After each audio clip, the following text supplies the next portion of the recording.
Hai semuanya, balik lagi sama Calon Sarjana.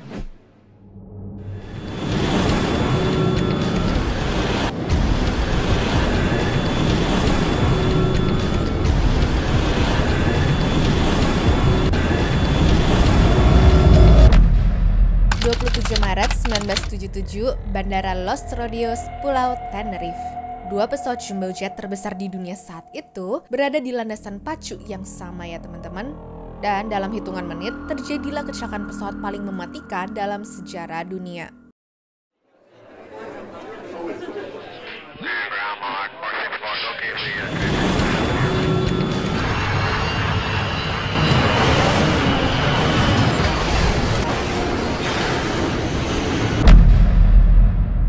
Satu miskomunikasi, satu keputusan terburu-buru, dan lebih dari 580 nyawa hilang dalam satu insiden mengerikan yang seharusnya bisa dicegah.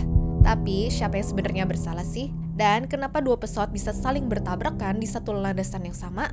Hai, aku Jenny dari Calon Sarjana, yuk kita bahas. Rangkaian awal.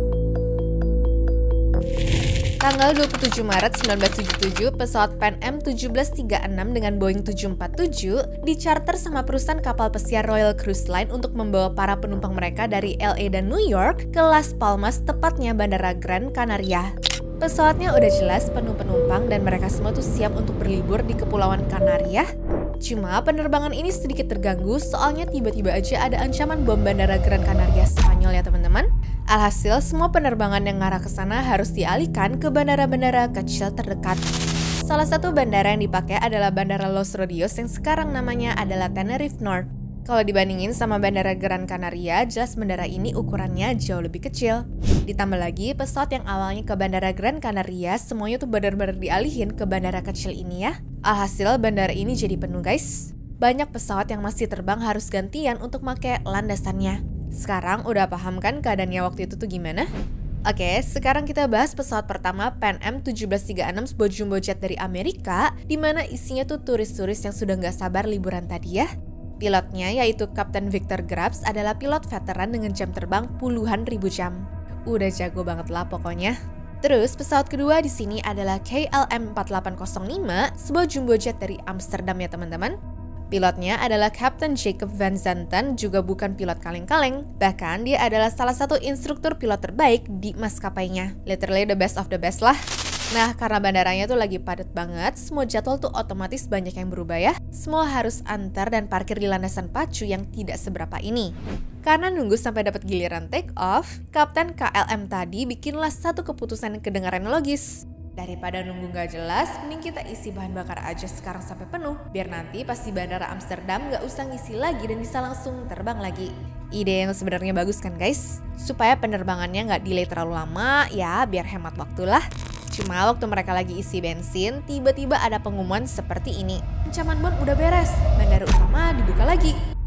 Nah, pesawat KLM udah terlanjur ngisi bensinnya dan proses ngisi bensin ini butuh waktu yang lumayan lama. Alhasil ada banyak antrian di belakangnya ya guys. Salah satunya adalah pesawat PMM yang terjebak dan gak bisa lewat. Mereka tuh harus tunggu lagi sampai KLM ini selesai isi bensin. Keadaan di sana tuh buruk banget. Bandaranya juga belum secanggih Gran Canaria ya. Bahkan bandara ini tidak punya radar darat untuk mengecek pesawat apa aja yang ada di landasan pacu mereka. Jadi masih ngandelin radio sama mata yang teliti doang ya guys. Masalahnya waktu itu kondisi cuaca juga tidak bersahabat sama sekali dan juga berkabut, yang otomatis penglihatan pun jadi terganggu. Jadi kebayangkan situasinya tuh gimana? Dua jumbo jet raksasa terjebak di satu landasan pacu yang sempit, terus komunikasi cuma lewat radio yang kadang gak jelas, dan semuanya tuh diselimuti kabut tebal sampai tidak bisa lihat apa-apa. Sampai akhirnya terjadi kesalahan kecil. Kecil banget guys. Cuma dampaknya jadi tragedi paling mengerikan dalam sejarah. Kesalahan terjadi. Oke, jadi bandara udah dibuka lagi ya. Terus suasananya tuh kayak gimana sih? Semua pesawat yang tadi delay pengen buru-buru terbang dong. Kenapa? Supaya mereka bisa sampai tempat tujuan. Ya, harapannya agar jadwal mereka tuh selanjutnya nggak delay-delay amat lah. Nah, setelah pesawat KLM akhirnya selesai ngisi bensin, otomatis pesawat mereka bakalan tambah berat atau dengan kata lain butuh jalur yang lebih panjang sampai pesawatnya tuh benar-benar bisa take off ya. Mereka tuh semua udah siap dan kondisi pesawat pun aman ya teman-teman. Cuma tinggal nunggu perintah aja untuk siap-siap di landasan pacu. Sementara itu, pesawat PMM 1736 yang juga mau jalan masih ada di landasan yang sama. Ini karena mereka tuh belum sempat belok ke taxiway atau tempat ngantri sebelum ke landasan pacu ya teman-teman. Jadi kondisinya pesawat PMM tuh masih melintang di landasan pacu. Masalahnya yang kayak aku bilang tadi, bandara ini tuh masih jauh dari kata canggih, jadi komunikasi radio antara menara kontrol sama dua pesawat ini tuh amburadul banget deh. Kadang ya suaranya putus-putus, kadang suaranya masuk barengan, dan akhirnya apa? Banyak miskomnya guys. Sampai akhirnya karena mengira landasan tuh sudah kosong, pilot KLM pun mulai tancap gas untuk lepas landas. Padahal jelas saat itu masih ada pesawat PMM yang masih ngeblok di tengah landasan ya. Dan karena kabut yang tebal banget, jarak pandang pilot juga cuma beberapa meter doang, makanya kedua pilot ini nggak bisa ngeliat ada apa di depan mereka. Pesawat KLM nabrak bagian atas PNM yang bikin sayap dan juga mesin KLM robek parah, dan bahkan tangki bahan bakar pun ikutan meledak. Saat kejadian ini, api juga langsung menyambar ke seluruh badan pesawat ya teman-teman. Suasananya pun langsung berubah kacau balau. Pesawat KLM segera terbakar habis yang bikin semua penumpang di dalamnya meninggal dunia. Sementara di pesawat PNM, sebagian orang berhasil melarikan diri, tapi tetap aja ya, 335 orang tewas seketika karena kesalahan ini. Dan bagaimana yang selamat? Cuma 61 orang dari total 644 penumpang di dua pesawat. Berarti karena kesalahan komunikasi aja nih, 583 nyawa melayang dalam sekejap. Setitik mukjizat. Sebenarnya kejadian ini bisa dicegah ya kalau aja ada konfirmasi berulang yang dilakuin sama pilot KLM. Soalnya waktu pesawat KLM ini udah mulai bergerak pelan-pelan di landasan, dia tuh berusaha untuk fokus ke depan untuk nambahin kecepatan supaya pesawatnya tuh bisa cepet take off-nya guys. Nah di tengah kondisi kayak begitu, menara kontrol sebenarnya masih sempat ngasih informasi untuk mastiin kalau landasan pacunya tuh udah kosong atau belum. Cuma karena udah fokusnya pengen buru-buru terbang, sang kapten pun jadi nggak dengar konfirmasi dari menara pengawas. Justru yang sadar tuh kopilotnya dong. Waktu dengar kalau ada informasi dari menara pengawas, dia tuh sempet nanya ke kaptennya tuh begini, ini runway-nya belum bersih kan? Tapi kapten KLM yang udah terlalu fokus dan juga pesawatnya yang sudah terus menambah kecepatannya, sampai akhirnya kapten itu sadar setelah ngeliat sendiri masih ada pesawat.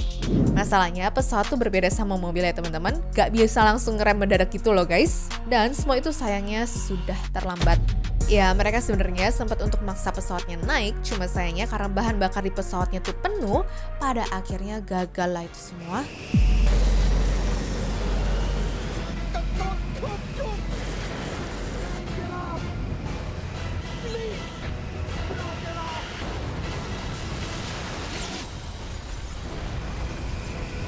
Dan setelah investigasi lebih lanjut, komunikasi menjadi topik utamanya. Bahkan setelah tragedi ini, industri penerbangan langsung mulai berbenah total ya. Mulai dari hal kecil seperti penanda jalur di bandara, radar di darat, dan ada kesepakatan soal kata-kata take off-nya juga ya guys. Iya, aturan ini dipakai secara global, di mana take off itu cuma boleh diucapin kalau emang udah ada izin resmi aja, dan pilot cuma boleh menjawab untuk konfirmasi doang. Nah, gimana nih kalian yang sering naik pesawat zaman sekarang? Udah ngerasa pelayanannya tuh nyaman dan aman belum? Coba tulis pendapat kalian di kolom komentar di bawah ya. Oke, segitu dulu guys untuk video hari ini. Sampai jumpa di video selanjutnya. Bye!